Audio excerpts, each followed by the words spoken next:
welcome to this webinar. Over the next 30 minutes or so, we're going to talk about the three simple little things that really hold a lot of tradie businesses back. So we're going to have a look at these three offenders. We're going to analyse what's going on with them, and then we're going to learn how we can use them to best help us rather than hinder us in our business. So let's get into it. We've got a lot to get through. So first thing, don't limit your growth. Now this is the whole reason why you're here, but the three, I'm just reiterating there that we've got the three things that will kill your business growth. So what we're not selling anything today, so you can don't get too stressed about that. Our goal is to provide value always, and so to that end, we're going to give away some free gifts if you hang around to the end. So let's get into it. So where are you at? So these. From most of our tradies, we get this all the time. I just need more leads. I just need more customers. I just need more income, and everything be sweet. And that's true. That's part of the problem, but that's not the whole problem. So the other things we get is I'm getting bogged down in too much paperwork, and it's I'm spending all my time doing quotes and these sorts of things, but and I don't have enough time actually producing money. So immediately you look at these two things and how contradictory they are. In one case, they're asking for more leads, and on the other hand, they're saying they're getting bogged down. So here's two things we can really need to look at to see how we can streamline things. Next thing we get asked a lot is it never rains but it pours. You'll get people go, I've either got too much work on, or I don't have enough, or I've got enough, so I employ a few other tradies to help me out, and then all of a sudden I've got no work for them, and then I've got to either pay them to keep them on the books, or I've got to let them go, and I've got all that rigmarole and drama going on. So there's no consistency in there. So we'll have a look at some of those sorts of issues too. And then employing staff is too risky. Well, chances are if you're on this webinar, you've probably got maybe a tradie and maybe you're a tradie yourself. Maybe your partner's doing most of the books, those sorts of things, and then maybe you've got one or two tradies, and maybe you've got an apprentice in there as well, maybe a labourer. So you've already got a couple of staff. And in fact, the most risky time for employing staff is when you take on your first or second staff member. That's probably the most risky when you're employing staff. So let's keep going. And then the other thing we get too is this is not so much said to us, but it's implied through the conversations we have.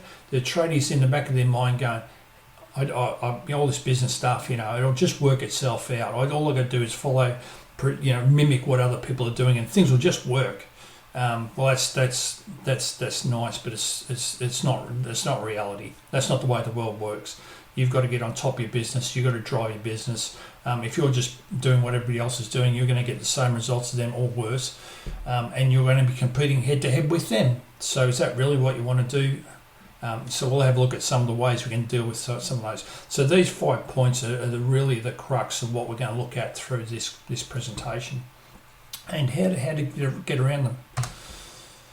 So who are we? Well, my name's Michael Pico. I've been doing this stuff for a long time.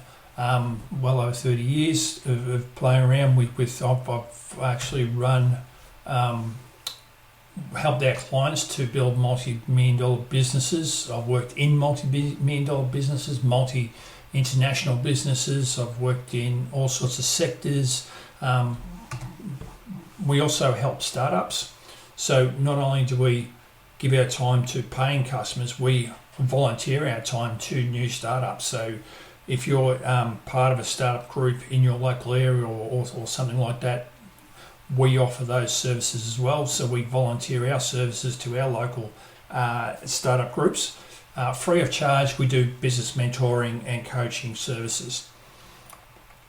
So the other thing is, guess what? We are tradies ourselves. We've been there, we've done it, we've been in the trenches, we've gone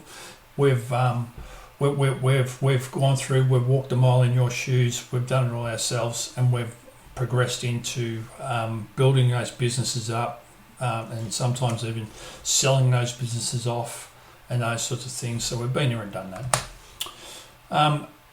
So we've also succeeded in becoming great business coaches as well. And like any good tradie that's teaching their apprentice, whatever else, it's the same sort of scenario. We've been there, done that. We offer our expertise out to whether it's startups or whether it's an existing successful business to help fine tune things.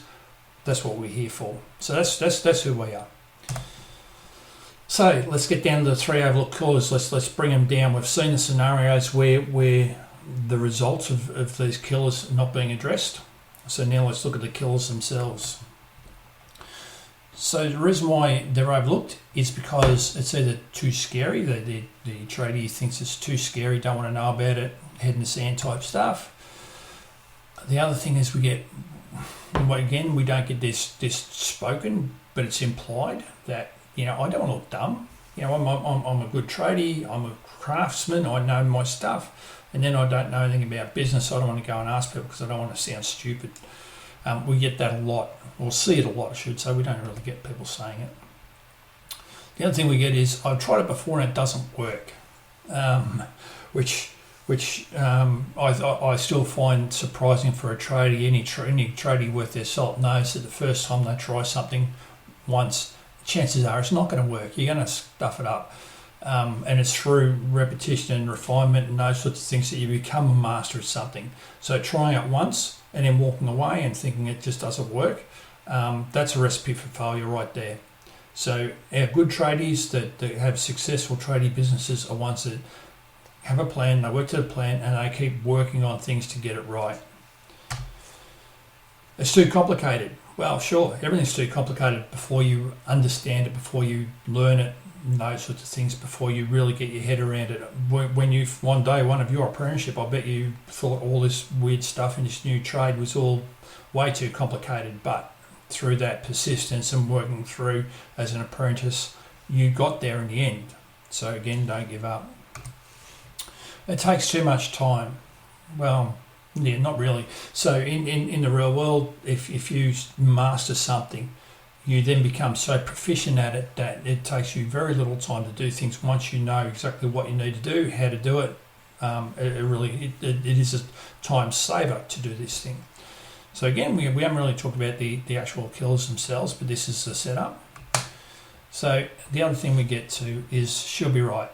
And this is the old head in the sand. And you know the problem with if you've got your head in the sand, then you've got your bum exposed. And that's the way life is. So do you really want to have your bum exposed? Get your head out of the sand. Let's have a look around. Let's understand what's going on. All right, let's get into it. Growth preparation. So some tradies are not prepared. They don't prepare for business. Well, as I said before, they tend to mimic other people, just copy what other people are doing and hope that everything will work out. And to agree that they kind of do this stuff already. Because think about it, when you go out to a new job, go and quote on a new job, you walk in there and you take one look and you go, okay, I know how to do this. And the second thing is you kind of go, okay, I'm going to need this and this and this, these parts, these materials, this paint, this concrete, this whatever. So, and then you can also estimate, that's going to take me, X number of hours to do. So you know that kind of instinctively. So you've actually already done a planning process, a preparation process, because you've been through the process so many times, you just know. So you're kind of doing a lot of this business preparation stuff already. It's just you may not be applying it. So tradies can do this because they've mastered their craft and they know it well. So the big question is, why don't tradies then focus the same amount of effort on mastering business? Because then they would have the best of both worlds. So growth preparation. Mastering business is not difficult or complicated. It's actually really, really simple. Most day-to-day tasks are repeatable. They're recipes that you just do over and over again. And once you learn the process, the recipe, you get the ingredients, you do this certain thing to mix it all together, and then you stick it in the oven, away you go. You've got a great cake or whatever you're making. Simple recipes, and that's all out. When we go from a lead to a quotation to a sales order to a booking the job in to booking out all the parts and things like that onto the invoice, and then creating the invoice itself, and then getting paid. It's recipe. It's really, you follow a bouncing ball through it. So it's not that complicated once you understand the process from end to end. Some tradies make it difficult on themselves because they use lots and lots of different pieces of software and spreadsheets and all sorts of combination of things. It's way too hard to track, and it's no wonder it feels complicated. But really, in real life, once you understand the process flows, and you've got your standard operating procedures for your business as well as for your tradie stuff, then things become far more simpler. So learning your trade actually probably took a lot more skills than it does to actually takes to master a business. And you've got this. This is simple stuff. It's not scary. You don't need to be worried about it. It's just a matter of once you learn the process, away you go. All right. Most traditional business plans are rubbish, and yeah, if you're like most of us, you go, I'm going to go out on my own. I'm going to start my own tradie business, and so you knock on the accountant's door, and the accountant goes, oh yep, go and fill in this template business plan. It's got all this rubbish about, projections for 5 years and all this other stuff that is utter rubbish. If any person can start a business and know exactly where they're going to be in 5 years, and put in some numbers that are going to be some target or whatever else. I mean, it's just not reality. The world doesn't work like that. The way it works is that we can have short-term plans that we can achieve with achievable goals in there, and build that out over time. But if you go to the government website or pick out one of the business templates from the bazillion that are on the internet, most of them have the same sort of format, and really they're a waste of time. So we're going to have a look at how we can deal with that better. Preparing for growth. So this is where we get, I need more customers. We get that request. And how can I get more customers? And getting more customers relates to a few things about, well, you've got to advertise. But you've also got to look at how many repeat customers you're getting. So how many people buy your products 2 or 3 times or 4 times or 5 or more, or once a week or once a month. And then how many referrals do you get? So they're the 3 kind of attributes to getting more customers. But the only way you get that is by delivering good quality services, by having better systems in place, being able to charge the right amount of money, and having the right coverage. And we'll break down some of these as we go through.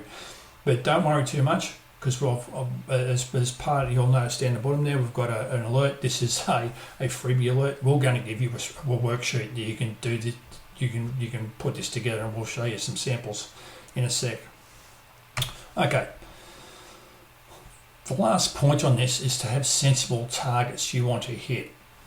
As I said before, a 5-year plan. What's a 5-year plan? By the time, the first year might be somewhat relevant. The second year is going to be a little bit fluffy, and then the third year is going to be more fluffy. And by the time you get to 5 years out, it just doesn't mean anything. It's not relevant. It's not in context. So being able to plan a year at a time and have that move along as your business moves is the way to go.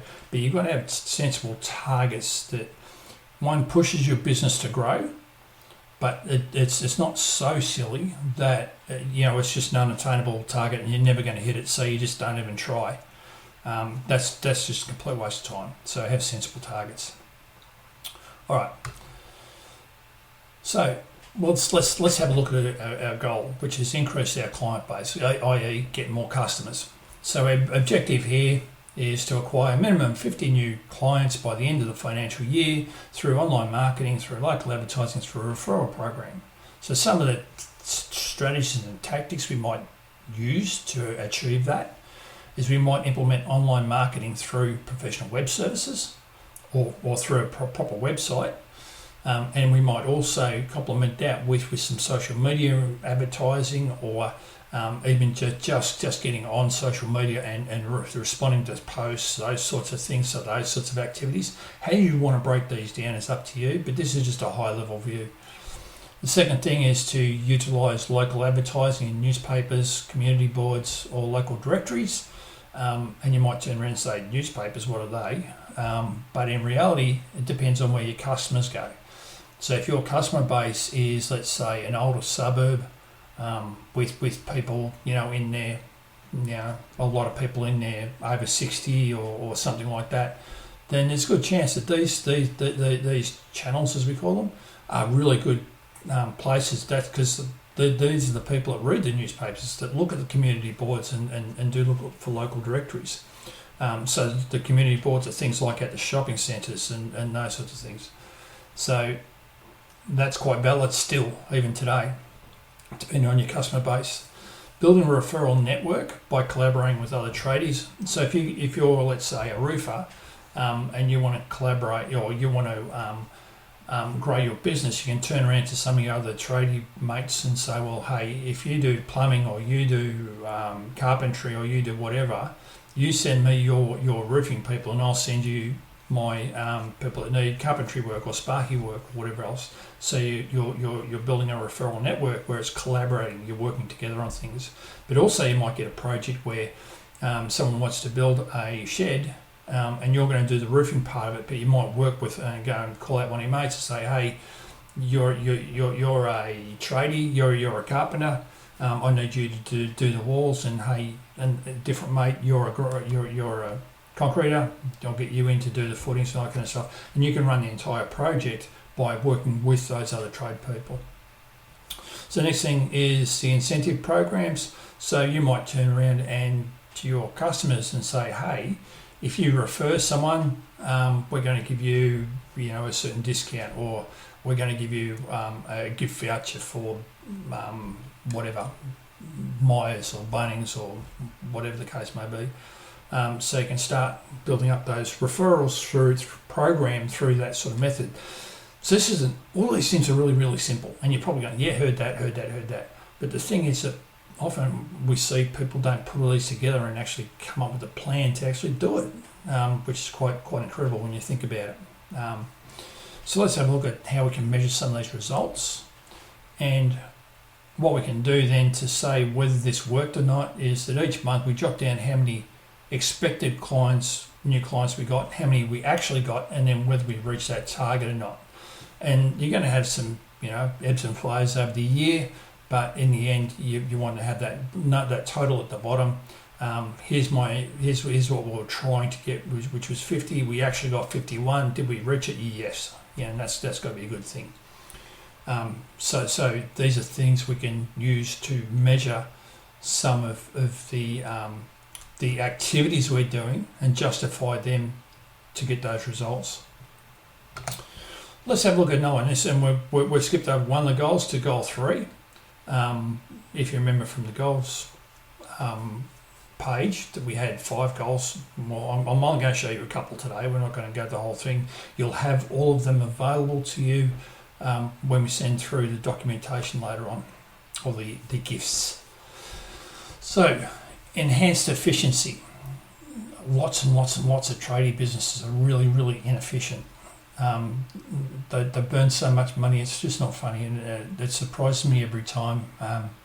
But a lot of tradies businesses just rely on more income coming in. They don't worry about their own backyard. As long as things are getting done, they're happy.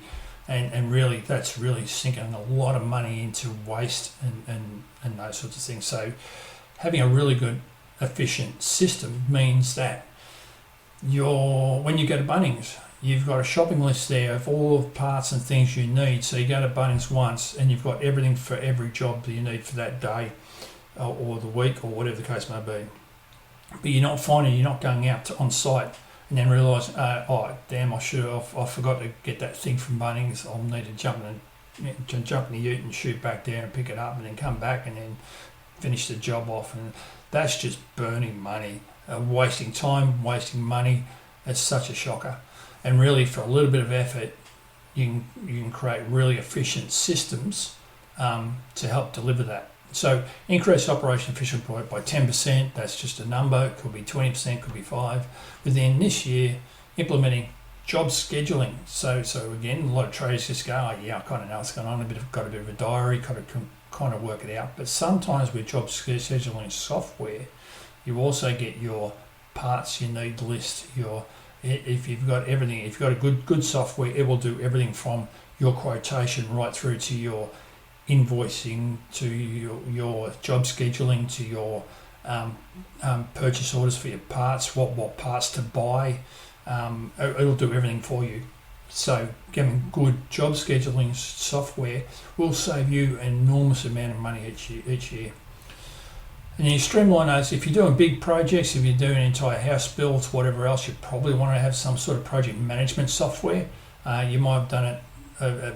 You might have been relying on just knowledge and that sort of thing. But remember, one of the key things with tradie businesses is that there's a key person risk.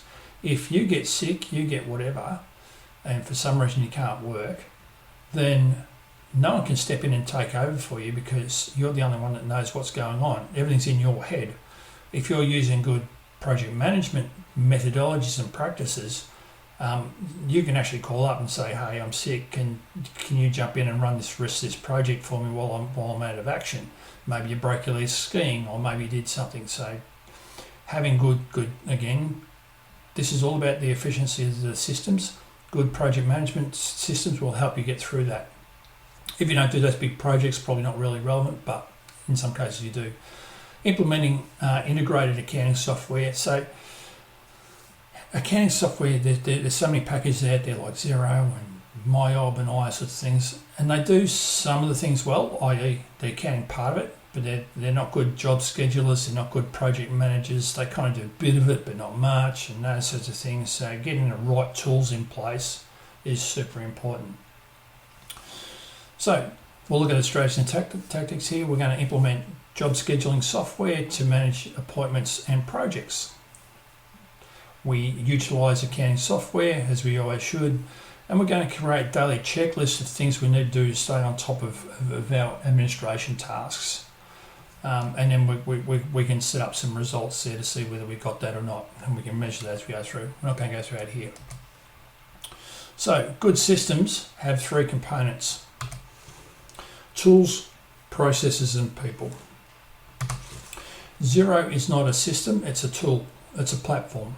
We often get this situation where someone goes, "Oh yeah, I've got a great system at Xero," and it's a good tool, but it's not a system, because you use tools. You need to do processes to actually drive it. You've got to enter data into it. You've got to do those sorts of things, and you've got to have a person there to actually do that data entry. So you've got to have those three parts make up the system. By itself, these tools are not systems. It's just like you can't just go and buy a shovel and hope that a hole turns up. You've got to buy the shovel, which is the tool. You've got to know how to dig the hole, which is pretty obvious for most of us, but if you're holding the shovel the wrong way around, you're never going to dig a proper hole. And you need a person to actually drive it, to actually work the shovel. So don't think of a piece of software as being, that's it, I've got this great piece of software and I can walk away now, because that's not the end of it. We need the tools, we need the processes, i.e. standard operating procedures, SOPs or SWIMs or whatever you want to call them, and we need people to drive it. And then the more we can streamline the combination of these things, the more we have people doing the least amount of work and having processes and tool doing the heavy lifting for us, the better off our system is. So let's get going. So good systems. They automate the repetitive stuff. They're easy to understand and use. You enter information only once. So we're not jumping into Xero, then jumping into spreadsheets, then jumping into a different package for job scheduling and jumping in somewhere else. We enter it once and it all flows through. That's a good system. And most, as I said before, most of them do most of the work for you.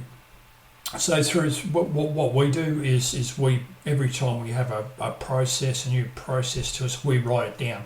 We jot down our process, and we've got a whole suite of SOPs that we can actually share with our customers. Number 3 is the right customers.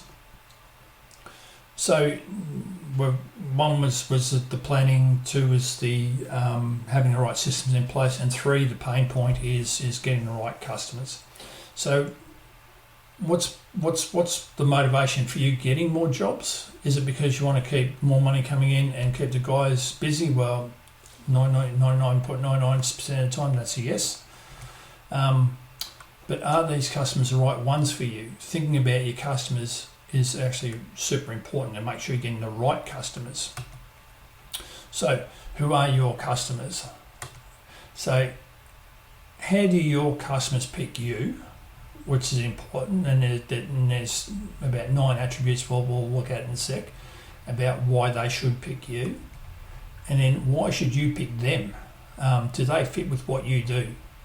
Sometimes, if your customer's asking you to repair let's say a sticky door, but you're really a roofing contractor, that can actually detract from you making money, because for you to go out and fix that sticky door, you might need to go and buy a planer or some other tools. You might need to take some time, which is not really your patch. And so sometimes it can be a distractor rather than complement your business. So probably a bad example there, but yeah, I think you probably get the concept there that, you know, if you're installing swimming pools, you probably shouldn't start looking at building sheds, that sort of thing. And how much can you handle? So assuming that you're working your plan and you've got your systems efficiently, how much can you handle? If you don't have efficient systems, then that number's going to be very, very low. You're not going to be able to handle much before you get overwhelmed. And so that's a consideration there for getting the right customers. And the 80-20 rule, so we've probably all heard this before, but you make 80% of your money from 20% of your customers. And that's just a fact of life. Likewise, 80% of your problems come from 20% of your bad customers. So the ideal customers in this scenario is, let's get rid of these bad ones and let's just focus on the good ones that are actually making 80% of our money for us, and that way I'm using my time better. So this concept has been well and truly documented all over the place, and you can see heaps of information about it, but it's true that you really need to focus on that 20% that's producing 80% of your money, and try and carve off those customers that are just creating a lot of noise and a lot of grief for you. And once you start doing that, you find that your business just accelerates, because you're really focused on the right customers. And then will your customers rave about you? So if you're doing a good job, all those sorts of things, if one of the greatest compliments you get is when your customer goes and sells your product, your services to their friends, and that's the best thing you can get. So let's have a look at this spreadsheet. So here's an evaluation spreadsheet that you can use. This will be included in the pack that you're going to get. And so we've got our 9 attributes across the top there, with quality, reliability, and those sorts of things we work across. And then down the left-hand column, we've got our competitors, and down the bottom we've got us. And so what we can do is look at us targeting the right kind of values that your customer's looking for. So let's say that all 10 of these people are all competing in the same place for the same customers. If they all have quality as their number one attribute, then there's no differentiation between them. They're all going to be charged, and if there's no differentiation for anything else, then it comes down to price, and it'll be whoever's the cheapest will win. So that's not a game you want to play. You really want to look at how your competitors are approaching their markets, and working out which areas the best one should I focus on. In this case, we've got you down the bottom there, which we're focused on locally and community as being the area we want to focus. And so as a primary, that's our number one thing. Our number two thing is guarantees, and our number three thing is reliability. So having that mix slightly different to everybody else means that I really focus on delivering those attributes, those values to the customers that the customer's going to value the most. And that way we can get a good section of the market that's somewhat free of competition, direct competition. Okay, so the 3 success factors. So good preparation. We talked about it right at the start. So the killer was not being prepared. So to answer that, we've got to be good, well and truly prepared. The second thing was having good systems in place. Good systems in place means that things are getting done efficiently, we're keeping track of things, and things, we're making as much money as we possibly can out of every single job.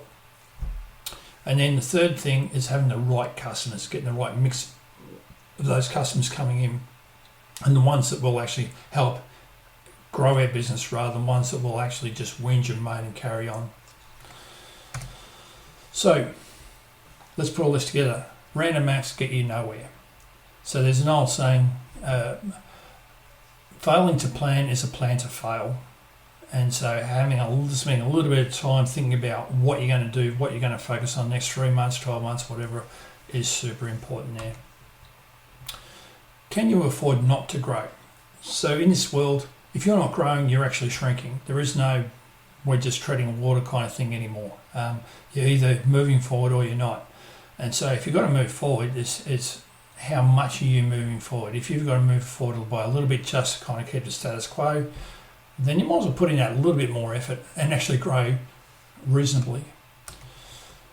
So in that case, have you already achieved your dream business? And if so, I'm not sure what you're doing here, but because things are going well for you and you've got everything sorted. So, great. But that means that, that there's not much you need to change. Enjoy. What we do get to is that we have a lot of people that are working for their businesses rather than having the businesses working for them. We get this a lot. So you've got a trader that's gone out on their own, and now all they've done is change their boss. They've now got a different boss. The boss is themselves rather than the boss being someone else. They've still got to work. They've still got to work like a dog. They've still got to put everything together. Again, not having a plan means that they're just working for the sake of working, and not really working to a plan. So they become a slave to their business. So in fact, they're not working for themselves. They're working for the business. And who's running the business? Well, that's a big question. So the next thing to look at is that sometimes people work in their businesses too much rather than on their businesses. So rather than growing their businesses, looking a way to make better connections or sell better products or improve services or just growth in general, they're too busy tied up in doing this, doing that, doing this job, doing that job, and not standing back and having a look at the whole business. So traits of a good tradie entrepreneur, that's sometimes difficult to say. They're prepared and they work to a plan. They've thought things out. They're working to a plan. They know they know where they're going, and they never stop growing. They're always growing their businesses. They're always looking ways to contribute. They create businesses that work for them. So their goal is not to become part of the system, part of the business. Their goal is to have the system work for them. So if they choose to spend, they will spend no more than 20% of their time working in the business. And why do they do that? Because they love it. They become a tradesman because they love doing that, getting their hands dirty, those sorts of things. You don't need to stop that if you're a successful tradie entrepreneur, that you don't need to give that up. You can still enjoy that, but only do it for 20% of the time. Otherwise, you become part of the system and you lose sight. They spend 20% of their time working on the business, growing it, expanding it, looking for different markets, looking for ways to improve services and service delivery, getting the right people in the right places at the right time with the right equipment, all those sorts of general things that we need to do. So, thank you for your time. We've just gone over that 30-minute mark. I apologise for that, but thank you so much for listening. I hope you found this valuable, and the little goodies that we're going to send to you in a sec, I hope you enjoy those and you get some value out, and please let me know how it goes. Thank you for your time. So where to from here? If you are interested and you want to help work with us a bit more, or maybe you just want to find out more about what we do, or maybe you've got a particular question, then please feel free to book an appointment. There'll be a button down lower on the page here to click on to go and book an appointment with myself. I do these appointments personally, happy to have a chat. So if we do want to work together, what we'll do is we'll have a chat during that phone call if it's to do with longer term engagement. But what I do is that what I'll try and do in that conversation is answer any questions you have as best I can. But if we really want to work together going forward, we can have a chat about that. So if we do work together, we only have capacity, and we deliberately limit the capacity to a monthly intake because we want to deliver value always. We're not just about getting numbers, bums on seats, dollars in the bank. That's not what we're about. We want to take a limited number, so really focus on delivering great service to those handful of people that come on each month. And not everyone will be a good fit. So just as I mentioned before, not every customer that you get is a good fit for your business, and likewise here. Sometimes we can help people, sometimes we can just give some advice and then we go on our merry way and that sort of thing, and that's awesome because we're here to help. But some people aren't going to be a good fit, and we've got to recognise that, and we'll call that out. So we only limited with as I said, the small number of people we take in for each intake each month, and then that's it, and that's why we've been successful so far. So again, apologies for going over time. Hope you enjoyed this presentation, and hope to hear from you soon. Thank you.